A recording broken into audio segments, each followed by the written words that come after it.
had two Faldo Series alums, #1 in the world at the same time, Yanni Singh and Rory McIlroy. I want to talk to you about McIlroy because when he signed when he signed the big deal with Nike, estimated maybe 5 years, 20 million, a lot of money. You tweeted that it was a dangerous move, but you were tweeting from personal experience. Absolutely, too, right? I did it as a rookie. I turned pro in '76. In 1978, I ran all the way to Australia with a brand new set of clubs, and I got a new contract. Great idea because they didn't work, and we didn't have FedEx in those days to get the set there the next day. So that ruined that. And then by the end of my career, same thing. I went through my winning era, and I went and joined another company. And you're trying to help them to develop their equipment. You put their driver in the bag, and if it doesn't work, they won't let you take it out. Did you win all 6-year majors with the Zino irons? Okay, and then you switched it.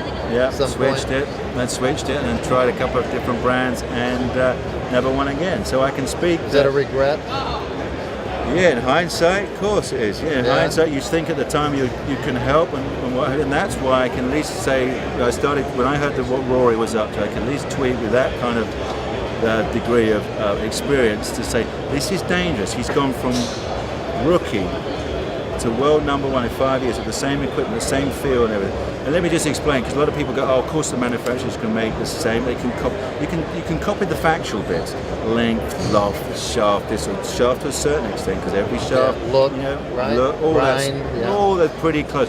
But it's this. It's the feel factor. It's the sound of hitting the golf ball. It's that moment of impact can be very different. It's how a head reacts with the shaft from a different. So normally, as you know, the players, the fun is for us, our manufacturers will give you 12 drivers, and guess what? You go, oh, I love that one because it just sounds better, sweeter. You could do it.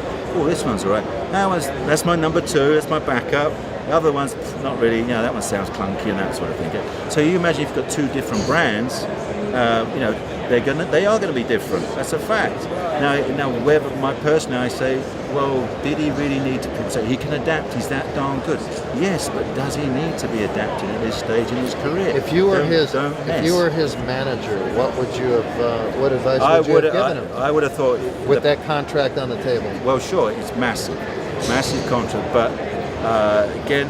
From my experience, I would have said, hey, if you love those clubs, you play those clubs.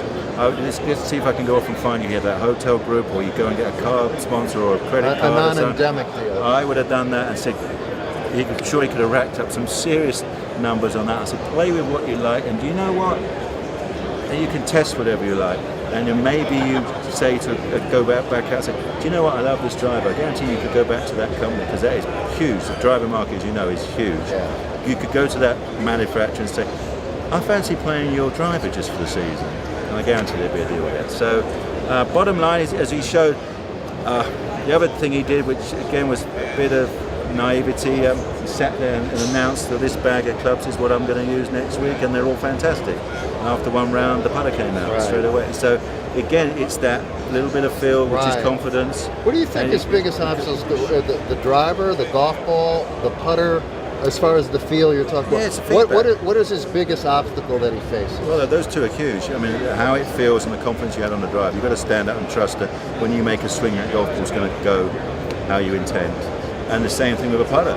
I mean, when you've got 25 footers down across slippery slopes and what have you, you've got to trust that when I do that it delivers the club face of the ball, and it's the feel that I've been feeling, and I feel the cover. These guys are good. They'll tell you the difference thickness, a couple of thousandths of an inch on the covers on a golf ball. This is, when you have real touch, you go, I like that. Oh, I don't like that. Well, it's thousands of inches. How long do you think this transitional period could last? Hey, you never know. You could just say, dust it all off, say, I'm fine, I'm going to go and play, and it's over and done with, and we're all sitting there wasting our time talking like this. Or it could do some little bit of confidence damage that you go, it just eats away at you occasionally. It's like you don't quite have that 100% belief that I can hit that perfect little shape fade at 18th of Augusta when I really, really need it. And you never know. Because it's a little fine line. Absolutely, it's a fine line. If you peel the shot off, you walk off confidently. If it just goes off left to right unexpectedly, as we all know as golfers, like, what was that? And I didn't like that. And was that me or was that the club? Well, it'll be interesting. You don't need to be asking that question. We get to sit back and watch. It'll be fun to see. Good to see you. Plenty of entertainment. All right, cool. All right, good to see you. Thanks a lot. Thanks.